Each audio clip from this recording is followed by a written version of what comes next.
Hola a todos y todas, mi nombre es Lisette Amel, yo soy médica salubrista.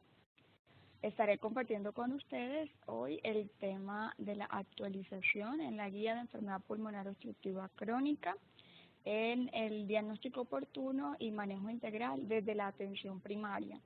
La guía que vamos a revisar es la guía del Ministerio de Salud colombiano del año 2014. Es una guía que se está trabajando actualmente en su actualización, pero que tiene vigencia. Esta actividad llega a ustedes gracias al apoyo de la Secretaría de Salud de Medellín. Para empezar, la Organización Mundial de la Salud nos recuerda a través de una frase la importancia que tienen cada vez más en las agendas nacionales las enfermedades respiratorias. Respirar es vida, el mantener y preservar la salud pulmonar debería tener la misma prioridad en las agendas de salud pública del mundo, al igual que otras enfermedades no transmisibles. Esta es la portada de la guía. Ustedes pueden descargar a partir de la página del Ministerio la guía para profesionales de la salud. Hay una guía resumida, hay una guía completa más extensa con todos los niveles de evidencia de cada una de las recomendaciones y también hay una guía para pacientes y cuidadores. Empecemos entonces con la definición de la enfermedad. La EPOC es una enfermedad crónica caracterizada por una alteración de la respiración normal. Tenemos entonces un bloqueo persistente en el flujo del aire. Es una enfermedad que globalmente está subdiagnosticada, es potencialmente mortal y no es totalmente irreversible. En nuestro medio, en la ciudad de Medellín, en una revisión que hemos hecho de los casos en diferentes instituciones prestadoras de servicios de salud, hemos encontrado que la enfermedad presenta simultáneamente un subdiagnóstico y un sobrediagnóstico. Ocurre que las bases de datos de pacientes con EPOC en muchas ocasiones están saturadas de casos no diagnosticados. Son pacientes que solo han tenido un contacto con el sistema por una tos crónica, más de 30 días de tos, y sin un diagnóstico espirométrico ya tuvieron, por CIE-10 un diagnóstico de EPOC, pacientes que no tuvieron un control de ese cuadro clínico y que ya entraron a engrosar como las listas de unos supuestos casos de enfermedad pulmonar. También ocurre que muchos de nuestros pacientes que realmente tienen EPOC no han sido diagnosticados. Son pacientes que actualmente están sin tratamiento farmacológico para la enfermedad y sin clasificación de la misma. Los síntomas más frecuentes de esta enfermedad son la dificultad respiratoria, la expectoración anormal y la tos crónica. Esta enfermedad es prevenible. La principal causa relacionada es el humo del tabaco, esto es fumadores activos y también fumadores pasivos, pero otros factores de riesgo que se han identificado son la contaminación del aire, por ejemplo, la derivada de combustibles sólidos, esto es la exposición a humo de leña, por ejemplo, la contaminación del aire exterior en la ciudad de Medellín, y por eso las imágenes que les pongo en la presentación estuvo este año, a principios del año, si lo recuerdan, con una alerta máxima por contaminación del aire, y la exposición laboral a polvos y productos químicos. Respecto a la exposición ocupacional, tenemos una falta de registro importante, precisamente porque no lo buscamos, no lo preguntamos, sino queda registrado en las historias clínicas. Muchos de nuestros pacientes sintomáticos respiratorios, este es el factor de riesgo que presentan. En la ciudad hemos identificado dos grandes grupos de pacientes adultos mayores actualmente que tienen diagnóstico de EPOC confirmado y que fueron maestros y estuvieron expuestos al polvo de la tiza, y otro grupo de pacientes que trabajaron en ferrocarriles de Antioquia. Esas a nivel, digamos, local son como los grandes grupos que hemos identificado en algunas instituciones, pero en esto nos falta a nosotros como médicos ahondar más en el interrogatorio de los pacientes. Otro factor de riesgo son las infecciones repetidas en las vías respiratorias inferiores en la infancia. La enfermedad pulmonar obstructiva crónica es un problema de salud pública y una de las principales causas de morbimortalidad, porque está afectando años de vida ajustados a discapacidad, es una enfermedad en la que el objetivo, luego de que es diagnosticado, es disminuir el número de exacerbaciones, porque se ha relacionado que la severidad de las exacerbaciones y la visita frecuente de estos pacientes a los servicios de urgencias empeoran la calidad de vida y el pronóstico de la enfermedad, además de que aumentan los costos en el sistema por hospitalizaciones y requerimientos de oxígeno. Antes se veía que la enfermedad pulmonar obstructiva crónica era más frecuente en hombres, pero debido al aumento cada vez mayor de tabaco en mujeres y al mayor riesgo de exposición en la contaminación del aire, se ha presentado esta enfermedad casi por igual en ambos sexos. Más del 90% de las muertes por EPOC, según estadísticas de la Organización Mundial de la Salud, ocurre en los países de bajos y medianos ingresos. No tenemos cifras recientes a nivel mundial oficiales, pero tenemos que para 2012 más de 3 millones de personas murieron en el mundo a causa de esta enfermedad, representando 5% de las muertes que se registraron en ese año.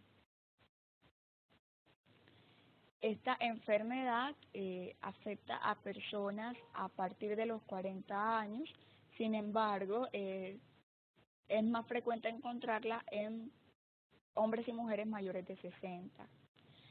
Pero estos pacientes en nuestro medio todavía están laboralmente activos.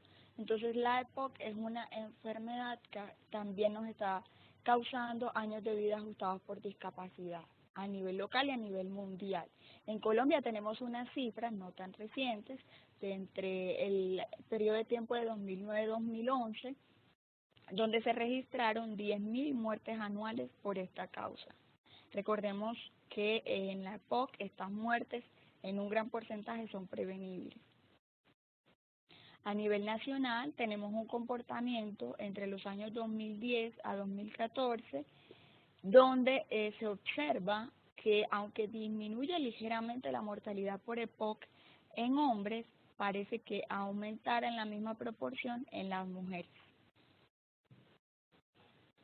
Las tablas que están viendo en la presentación fueron útiles para el equipo del Observatorio Nacional de Salud para determinar la edad a partir de la cual se iban a recomendar las realizaciones de espirometrías para tamizar a la población con riesgo de tener EPOC, que se identificó que a partir de los 40 años, tanto en hombres como mujeres, aumentaba la mortalidad por esta causa. ¿Cuál es el objetivo de la guía del ministerio? Entonces, es basado en la mejor evidencia científica posible, identificar las oportunidades de un diagnóstico temprano, una atención integral en estos pacientes con enfermedad pulmonar, especialmente en nuestros centros de atención primaria. Recordando que tanto el diagnóstico, tratamiento y seguimiento de estos pacientes requieren de un equipo multidisciplinario. Vamos a ir desglosando los objetivos de la guía a través de preguntas y vamos a convertir esos objetivos específicos en preguntas que iremos respondiendo poco a poco. Entonces, ¿en qué población vamos a tamizar? Entonces, a todos los adultos mayores de 40 o a algunos adultos mayores de 40 con unos riesgos específicos. ¿Qué recomienda la guía? Que todo paciente con antecedente de tuberculosis pulmonar deberíamos, si no presenta síntomas respiratorios pero tiene ese antecedente, hacerle por lo menos una espirometría con prueba de broncodilatador para determinar si tiene obstrucción bronquial. Pacientes o personas que han estado expuestas por más de 10 años a la combustión de la leña o a la exposición a biomasa. El antecedente personal de tabaquismo sin duda, porque es el principal factor de riesgo relacionado. Todo paciente que tenga síntomas respiratorios como disnea, tos crónica, expectoración, vamos a calcularles el índice paquete año o el índice de Bridgman, porque es importante identificar cómo ha sido el consumo de tabaco de ese paciente. Estos índices nos van a permitir no solo determinar mejor el riesgo que tiene de desarrollar EPOC, sino también nos va a permitir clasificar de alguna manera la enfermedad en cuanto que nos habla del pronóstico de ese paciente. En estos momentos voy a anticiparme un poco a las medidas que se deben tomar en los pacientes con EPOC para hacer énfasis que una vez determinemos en alguien que tiene tabaquismo activo, no debemos perder esa oportunidad para recomendar la cesación tabáquica, no solo para EPOC, sino para todas las enfermedades crónicas no transmisibles. ¿Cómo calculamos el índice de Bridgman y el índice paquete año? Entonces, para recordar, el índice de Bridgman se calcula multiplicando el número de cigarrillos que fuma una persona por el número de años que ha fumado. ¿Cuándo es positivo? Cuando este índice es igual o mayor a 400. ¿Cómo se calcula el índice paquete año? Entonces, el número de cigarrillos que la persona se fuma en el día lo vamos a multiplicar por el número de años que se ha fumado y lo dividimos entre 20. Recuerden que 20 en general es el número de cigarrillos que contiene una cajetilla. Si este índice paquete año es mayor a 20, se considera factor de riesgo para la época. Otro factor de riesgo que vamos a identificar en Chentamizar son las personas que han tenido una exposición crónica al humo del cigarrillo, esto es el tabaquismo de segunda mano. Y la exposición ocupacional. Como ya lo mencionamos, que a nivel local tenemos ya identificadas algunas poblaciones, la recomendación es hacer búsqueda activa, preguntarles a todos estos pacientes con síntomas respiratorios la exposición en sus trabajos a polvo, gases y humos. ¿Cómo vamos a hacer el diagnóstico de la enfermedad? ¿O cuál es ese examen que nos sugiere la guía para tamizar? Entonces ya tenemos claro que no vamos a tamizar a toda la población, sino a los grupos de riesgo. No es costo efectivo hacer espirometría con prueba de broncodilatador a toda la población, pero este es el examen que nos va a permitir identificar los casos. Además, es importante hacer un buen diligenciamiento de la historia clínica, donde reportemos todos los signos y síntomas. Repetimos, entonces, disnea, tos, expectoración. Además, tenemos que hacer un buen examen físico, identificar si ese paciente tiene sibilancias o otros ruidos agregados, calcular el índice paquete año en caso de que nos refiera que tiene tabaquismo activo, y yo sugiero que aunque tenga abandono del hábito, merece la pena calcular cuánto tiempo fumó, cómo fue la intensidad de ese consumo e insistir en la cesación. El hecho de que un paciente en nuestra primera consulta nos diga que hace 3 meses, que hace un año dejó de fumar, no quiere decir que no vamos a volver a intervenir esa pregunta. O sea, cada vez que veamos al paciente hay que repetirla porque se ha demostrado que muchos de estos pacientes vuelven al hábito. Entonces ordenamos la espirometría, que en EPOC no se habla de gol estándar, pero es el examen que recomendamos para hacer el diagnóstico. ¿Qué pasa con aquellos pacientes que por su obesidad o porque son muy añosos ya no son candidatos a la espirometría, o se la hemos solicitado 1 y hasta 2 veces y en los reportes nos dicen que el paciente no terminó el ejercicio expiratorio, que no se pudo interpretar? Pues estos pacientes son candidatos a una clasificación clínica de la enfermedad. Y nos va a ayudar con eso el experto que tengamos como de más fácil acceso. Entonces puede ser un especialista en medicina interna o preferiblemente un neumólogo.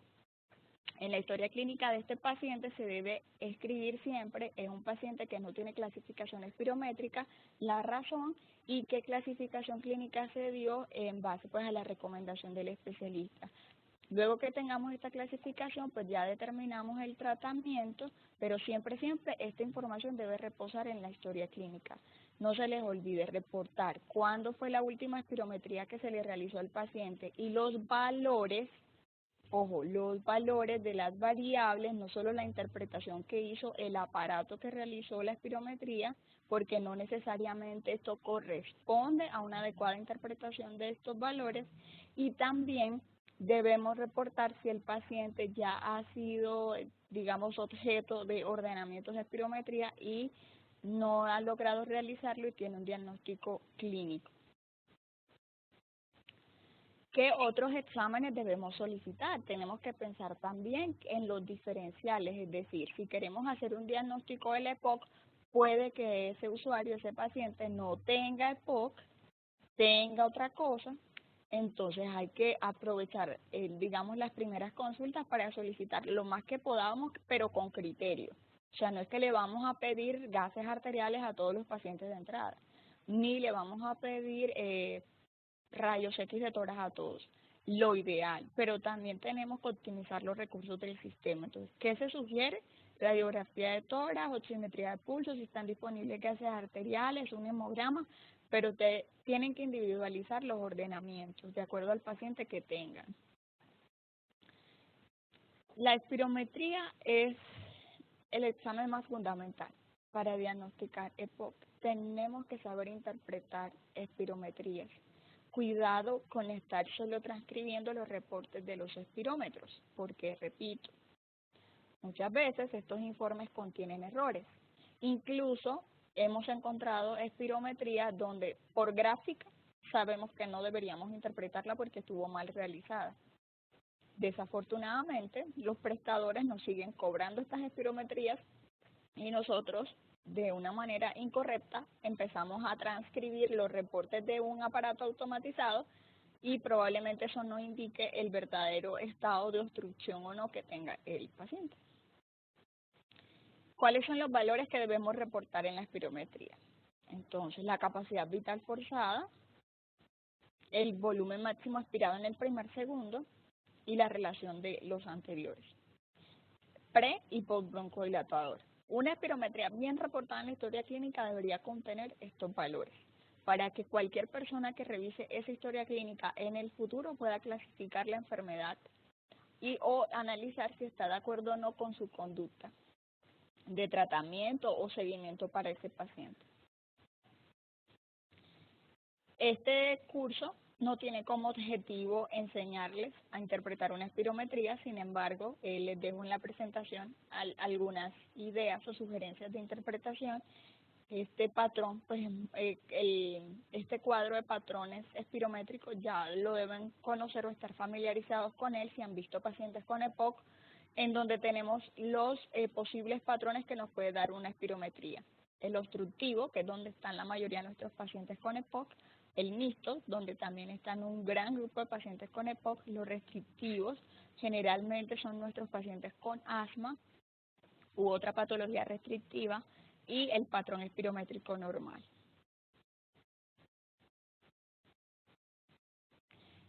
Lo que están viendo en pantalla es como generalmente nos están reportando las espirometrías. Les voy a señalar con el cursor donde generalmente el espirómetro, o sea, el aparato, hace una interpretación de los valores que se arrojan en el cuadro inferior. Cuidado, yo generalmente omito esta parte porque me he encontrado muchas veces, les repito, que solo con analizar el gráfico me doy cuenta de que hay que devolver al paciente otra vez a realizarse el examen porque estuvo mal tomada la espirometría o no se completó. Entonces yo no puedo interpretar eso. Entonces, cuidado. O me he encontrado que acá abajo, en este cuadro de variables, me reportan variables que no tienen nada que ver con la supuesta interpretación que hace el espirómetro. Si ustedes quieren más información al respecto sobre la interpretación de espirometría, me pueden hacer llegar los comentarios y con mucho gusto les facilito información al respecto. Entonces, ¿qué tenemos cuando hacemos una espirometría y hacemos una prueba con el broncodilatador? Diferentes escenarios, pero vamos a concentrarnos en cómo se comporta el BEF1. Si después del broncodilatador el BEF1 no mejora, estamos muy posiblemente frente a una persona con EPOC. Si el BEF1 mejora, pero no se pone normal, tenemos un trastorno mixto. Quizás esa persona tenga algo restrictivo como asma, pero eso no descarta EPOC. Y cuando tenemos un BEF1 normal, después del broncodilatador, posiblemente revirtió, entonces se trata de un asma. Esto es solo para conocimiento de ustedes y que revisen después este cuadro. Son los posibles diferenciales que tenemos en una persona que tiene los síntomas como cardinales y clásicos, que son falta de aire, tos crónica y expectoración, cambio en la expectoración. También debemos pensar en asma, en insuficiencia cardíaca, bronquiectasia, tuberculosis, bronquiolitis, panbronquiolitis. Allí en el cuadro les dejo cuáles son los exámenes que nos permitirían identificar estos diferenciales. Este algoritmo es el resumen de lo que acabamos de comentar. Creo que será una gran herramienta para ustedes en sus consultas.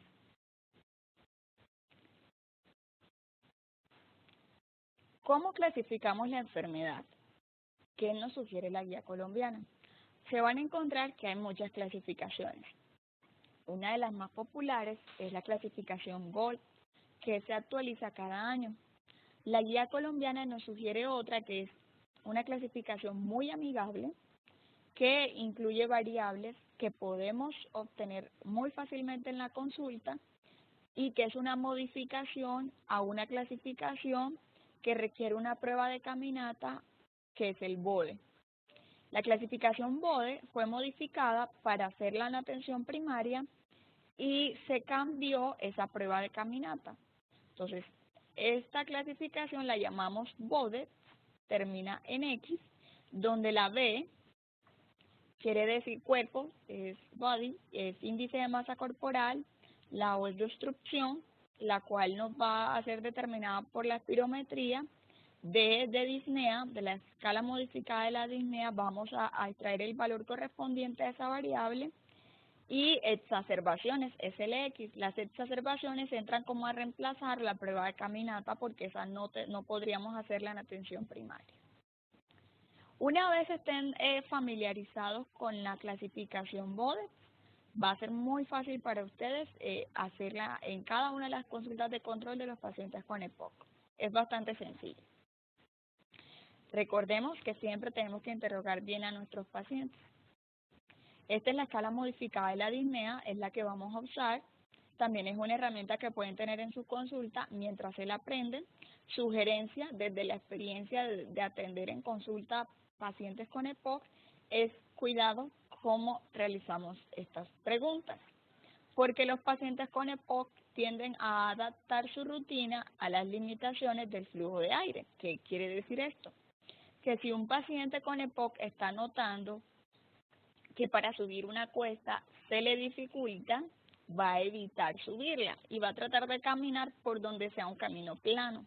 Entonces, si nosotros le preguntamos al paciente que vemos con cierta dificultad, señor, usted se asfixia cuando sube una cuesta, cuando tiene que subir una calle empinada, probablemente nos diga que no, cuando creemos que no corresponde, porque uno también se va dando cuenta con el paciente enfrente, cambie la pregunta, porque puede que el paciente le esté diciendo que no porque ya no lo hace, no porque nunca lo sintió. Entonces yo generalmente lo que hago es que digo, ¿alguna vez usted tuvo que dejar de subir una loma, una cuesta, una calle empinada porque se asfixiaba? Entonces es muy importante que aprendamos a manejar esta herramienta de la escala modificada, porque a veces por la forma como hacemos las preguntas podemos, digamos, facilitar una respuesta que no necesariamente sea objetiva o que nos dé cuenta real de lo que el paciente está sintiendo en cuanto a su dificultad respiratoria. Esta es la escala BODE, entonces tiene 4 variables como les expliqué y tiene diferentes puntuaciones. El índice de masa corporal, si es superior a 21, nos da un puntaje de 0 y menor o igual a 21 de 1. El BEF1 nos da diferente puntuación de 0 a 3 de acuerdo al porcentaje que nos reporten en la espirometría. Este porcentaje es post-broncodilatador. Cuidado que con frecuencia aquí nos equivocamos. La escala modificada de la disnea, de acuerdo al resultado, también nos va a dar una puntuación. Aquí una advertencia, que no hagamos esta clasificación a la carrera porque también nos podemos confundir. Si la escala modificada de la disnea va de 0 a 1, la puntuación es 0. Y las exacerbaciones, de acuerdo al número de exacerbaciones que tenga, pues también va a tener una puntuación. Entonces, un BODE cuando sumamos todos los puntajes nos da 0, es un EPOC leve, de 1 a 4 EPOC moderado, 5 más de 5, con 2 o más exacerbaciones al año es EPOC grave, y más de 5 con exacerbaciones frecuentes, EPOC muy grave. Entonces, ¿qué impacto clínico tendría hacer seguimiento a los pacientes con EPOC con los diferentes exámenes? Bueno, entonces, además del manejo con exámenes, también es importante recordar que los pacientes con EPOC necesitan, como les dije desde el principio, un cuidado integral, un manejo interdisciplinario. El CAT es un cuestionario que viene muy frecuentemente recomendado por las guías GOLD. Sugerimos no usarlo.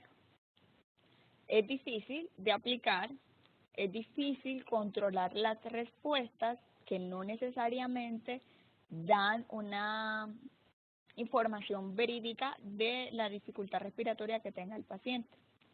Recomendamos la escala modificada de la disnea, con todas las advertencias que les hice. ¿Cómo vamos a hacer el seguimiento del paciente con EPOC? En atención primaria, si la enfermedad es leve, el médico de atención básica lo va a ver 2 veces al año. Lo ideal es que el internista lo vea 1 vez al año, aunque tenga EPOC leve. Y la guía es ambiciosa y también pretende que el neumólogo lo vea. Entendemos todas las dificultades que hay para las valoraciones por especialistas de estos pacientes y casi que nos estamos limitando a remitir al neumólogo a los pacientes muy complicados. La guía también nos dice, teniendo en cuenta la dificultad de acceso a las valoraciones por neumología, estos podrían, en EPOC moderado, incluso ser reemplazados por valoraciones por medicina interna. Desafortunadamente, en EPOC grave y muy grave es innegociable. Sería muy raro que quien dirija o lidere el tratamiento de un paciente con EPOC grave o muy grave sea un médico general. Muy raro y muy peligroso, porque estos pacientes deben ser vistos por medicina interna y neumología, y medicina general sería solo un apoyo. Entonces, digamos que no es una excusa de las instituciones prestadoras de servicios de salud de que nuestros pacientes con EPOC grave y muy grave, por más conocimiento que tenga el médico general, sea como quien lidere ese manejo, porque ese paciente con bastante frecuencia en el año, hasta 4 veces, lo debe ver un especialista. Enfermería, psicología, nutrición, hacen parte también del manejo de estos pacientes. Vamos a hablar de cada una más adelante. Vacunación es una visita que los pacientes deben hacer anualmente. También lo vamos a profundizar más adelante, pero siempre anualmente el paciente debe visitar vacunación, por lo menos para aplicarse la vacuna contra la influenza. Los seguimientos de enfermería se pueden hacer a nivel presencial, incluso telefónicamente, recordándole al paciente el buen uso de los inhaladores, recordándole al paciente la realización oportuna de los exámenes y traer los resultados a la consulta. La guía también es ambiciosa porque pretende que los pacientes desde la EPOC moderada estén vistos por rehabilitación pulmonar. Teniendo en cuenta las dificultades y los costos de esta terapia, hemos identificado que solo se le está ofreciendo a pacientes con EPOC grave, muy grave. Sin embargo, hay suficiente evidencia a favor de que si iniciamos rehabilitación en pacientes desde la EPOC moderada, estos pacientes se nos van a exacerbar menos. ¿Qué estrategias no farmacológicas tenemos en un paciente con EPOC? Entonces, la educación es fundamental. Un paciente que conoce su enfermedad, identifica los signos de alarma, sabe cómo usar los inhaladores, es un paciente bien adherido y que va a tener un mejor pronóstico. Como les comenté, la rehabilitación pulmonar la sugiere la guía desde la EPOC moderada y un programa serio de rehabilitación pulmonar debe demorar por lo menos 1 mes.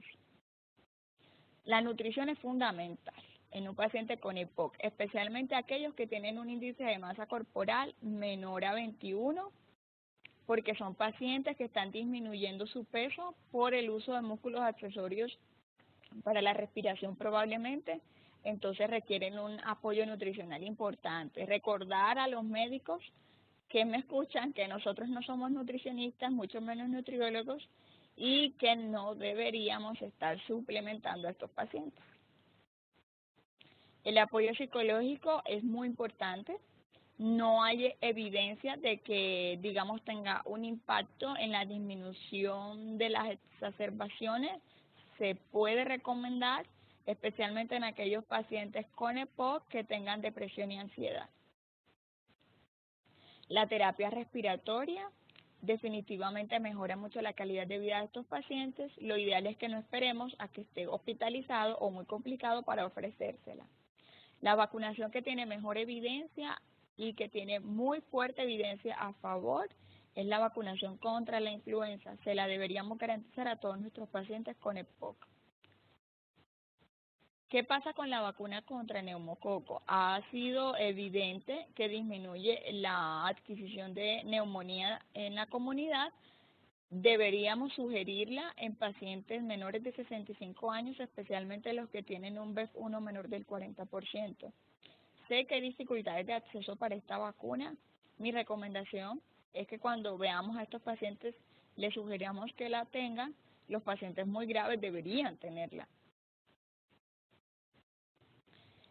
El oxígeno domiciliario es una terapia que digamos que tiene una dificultad especial en nuestro medio. Tenemos muchos pacientes que tienen oxígeno domiciliario después de una hospitalización por exacerbación de la EPOC. Muchos de estos pacientes fueron dados de alta para que se les suspendiera o desmontara el oxígeno en la atención primaria. Ocurre que estos pacientes a veces ni siquiera van a consulta post-hospitalización y que el médico de atención primaria cuando lo vuelve a ver lo que hace es limitarse a reformular el oxígeno pero sin criterios para saber si el paciente lo requiere o no. Hay otra problemática en nuestra ciudad y es que muchos de nuestros pacientes, como están hospitalizados, tienen definitivamente requerimientos de oxígeno, pero el servicio no todas las instituciones lo están garantizando.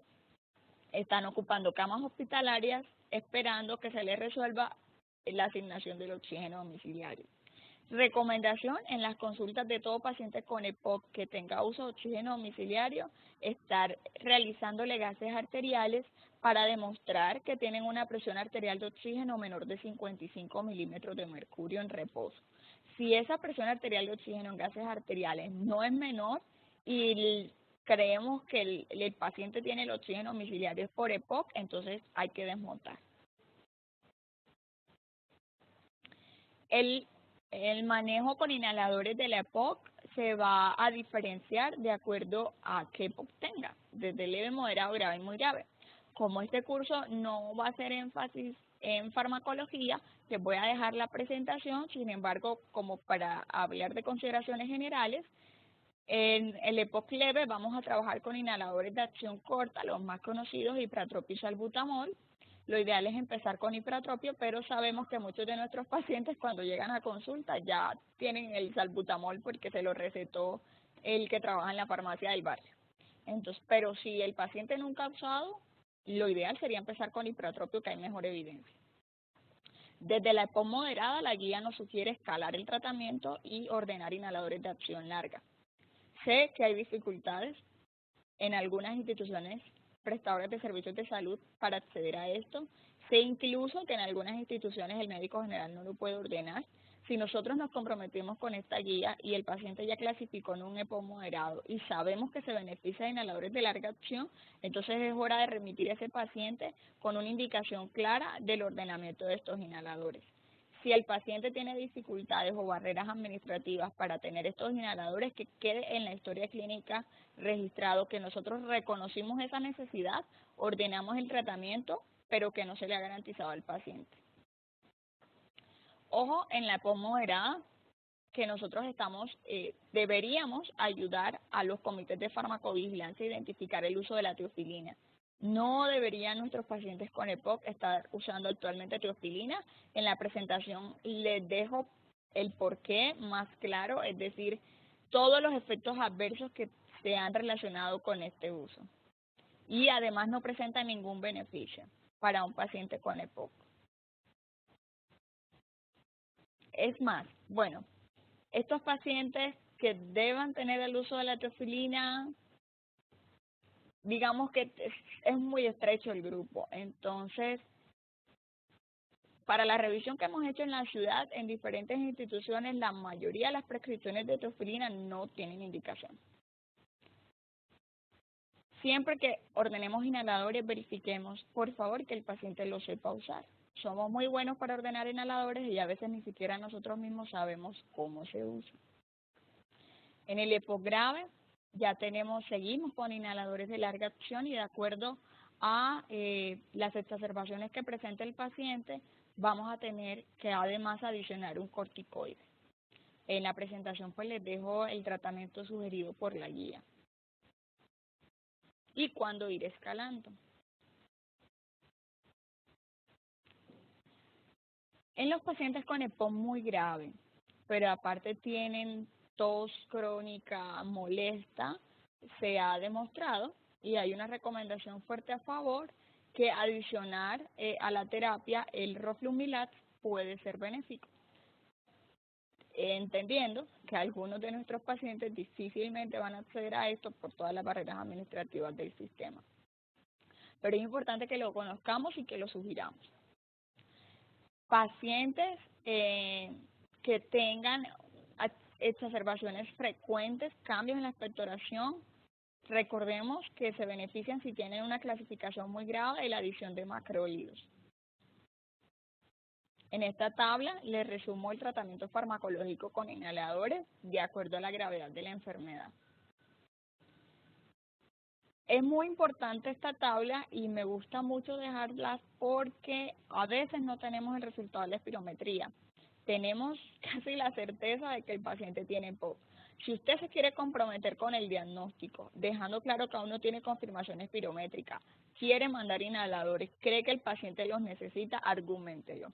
Y el BODEX te permite de alguna manera también clasificar, sin tener todavía la obstrucción. Es una clasificación que quizá no sea definitiva, pero si tú tienes bien interrogada la escala modificada de la disnea y el número de exacerbaciones, tú más o menos sabes qué tipo de complicación de la enfermedad tiene el paciente, si está frente a un EPOC muy grave, grave, moderado o leve. Lo ideal es siempre con la espirometría. Entonces, en la exacerbación, ¿qué tenemos? Tenemos una interrupción, digamos, del curso natural de la enfermedad porque el paciente empeoró, porque el paciente tiene más dificultad respiratoria, tos y la expectoración cambió en cantidad y en el aspecto.